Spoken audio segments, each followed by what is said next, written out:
Honestly, one would have wondered what is running in the mind of IBB, the former military dictator, who claims now that the 1966 coup was not an Igbo coup, but him and other military colleagues from the north conspired against the Easterners, killing them, committing mutiny, and the rest of them, which culminated into this bloody civil war that claims more than 5 million people's life in the eastern part. So, what is it trying to tell us differently now?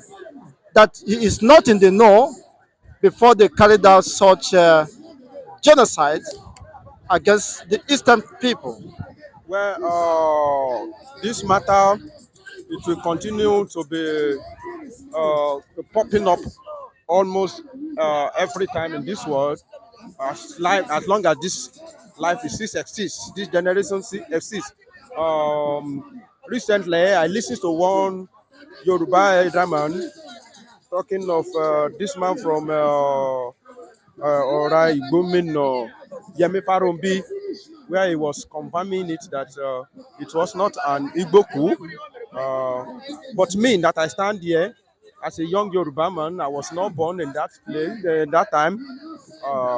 When I listen to all the narrative, somehow, people that call it Igbo coup, we may call it propaganda, but propaganda itself does not come without the alternative of some truth. What I mean by propaganda is when somebody sit down and discuss something by himself, all alone, and draw conclusion without the third party examining it. That's what I mean by I call it propaganda. But why I want to call it the mixed truth is that if you go and read IBB memo from the one that somebody just read for me, he was mentioning some Yoruba officer. Hmm? He was mentioning some Yoruba officer's name. But originally, the seven leader, go and check the seven leader that actually that spearhead the coup. You know, when we want to plan the coup, we have the top era, the people that will spearhead it. Those ones that spearhead it, go and check the name of those people that involved, the seven of them, and see how the thing was executed. We are talking about blood here, Anchorman. If you lose blood, you are at disadvantage. You will not be able to listen to any excuse at that time, or anybody fucking body that relates with that losing of that blood. You will not want to look at them with any good eyes, or want to listen to any excuse. This is a coup where the leader of North was mercilessly massacred. He killed, Amadou Bello. He killed his wife, his pregnant wife. They killed one ADC that wanted to protect him mercilessly, gruesomely, where Tafawa Balewa was also killed.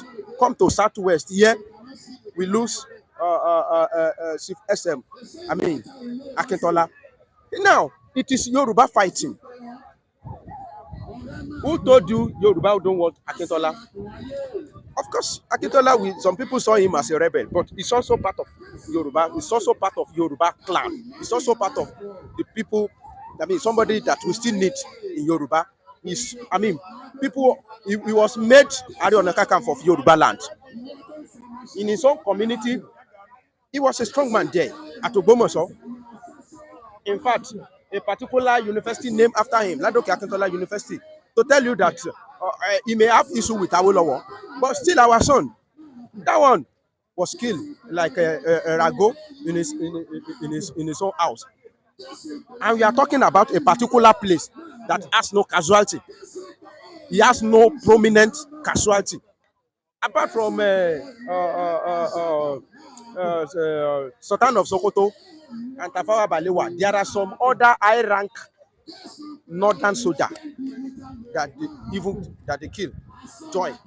We are talking about a particular place that have no high profile casualty, Sifsik was not around. If the table turn, if to say the table turn, Igbo people will also say it was not that do it. That is the truth of the matter.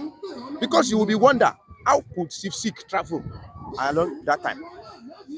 The Prime Minister of Southeast, where was he? You yourself, try to turn the table. Try to turn the table against yourself. And eventually, who now benefited from the coup? It was an Igbo man, Aguiyi.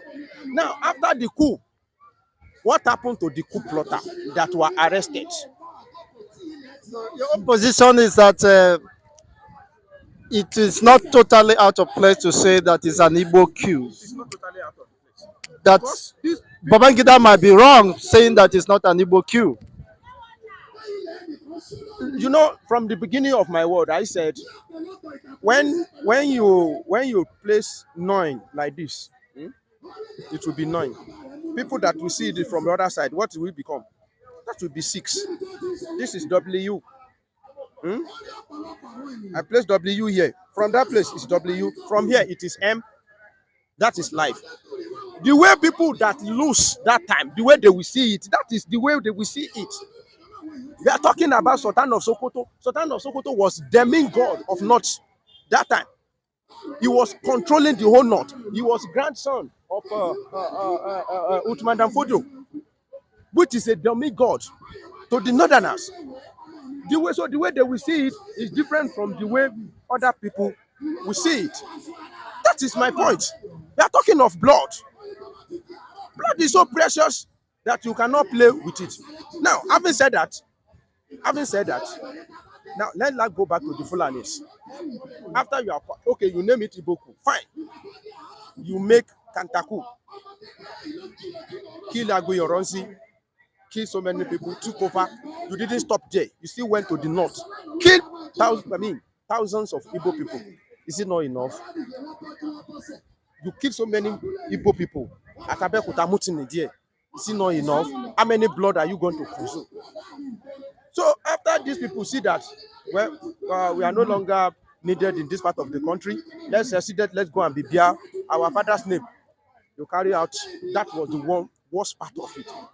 You roll out barrel of gun to their place, started massacre. Now, after you have now fight the war and put Nigeria together under the, barrel of gun, what have you been able to achieve? This is Nigeria that you fight for, to remain one. Of what benefit is the oneness of Nigeria now? What have they been able to achieve apart from having eyes on the oil that has not even helping them? It has become a curse for them, because I don't know what they are enjoying in the north now. Security, they don't enjoy it. Economy, they don't enjoy it. So what happened before Tinubu? When their brother was there, what were they enjoying? Did they enjoy security? Apart from silly and stupid ideology of you find when you go to police, IG of police, you find Fulani. You go to chief of army staff, you find Fulani. Almost every position in Nigeria, you find Fulani. Does it solve their problem? Despite that Buhari go band his regime with the people from north, it couldn't solve their problem. They still have insecurity. Poverty still reign in that place. In the north. So are you saying the civil war against Biafrans is a wasted effort? Wasted effort. Because the Nigerian they fought for is something that is a calamity today. It's a useless country. Nigeria, they've wasted 3 million souls for. This is the Nigeria we wasted to keep. Of what benefit is it? Of what as they be able to get that Nigeria? As that Nigeria be able to be a country that everybody want to be proud to be part of? Why wasting 3 million souls? When they said they were going, why not allow them go? You don't want them in their country, in your country. You almost finish everybody in your area. They ran away, they ran to their homes, and they said, we are no longer interested in this. Take your country, let's stay on our home. You went there, you started killing them. For what? If Gowan and the Northerner they were able to reason very well, they will know that they just wasted their effort They just wasted their, I mean, the resources they used to fight that civil war is enough to build this country. If to say the way they roll out drum of war, I mean a barrel of war, gun to go and kill them in the south, the same way they are ready to decimate Boko Haram, there will be no Boko Haram again. These are some people have declared war against Nigeria. Up to this moment, they are still unable to, I mean, to finish them. So both sides, both A and B, commit error, which every time the history come out, this is going to be my opinion. That people that call it Iboku, they have points. Some people that later come out and say it's not an Iboku, they also have points. But I will go with the one that as a disadvantage that time, the one that lose blood at that moment. I will go with them. Thank you very much. For IBB to come up and say something like that, for me personally, he's not being realistic. He's not being straightforward. He's only there for a political reason, for a political purpose, because we all know that you know the war that had took place. We all know what the agenda is all about, and that agenda is, how they will take over everything for themselves.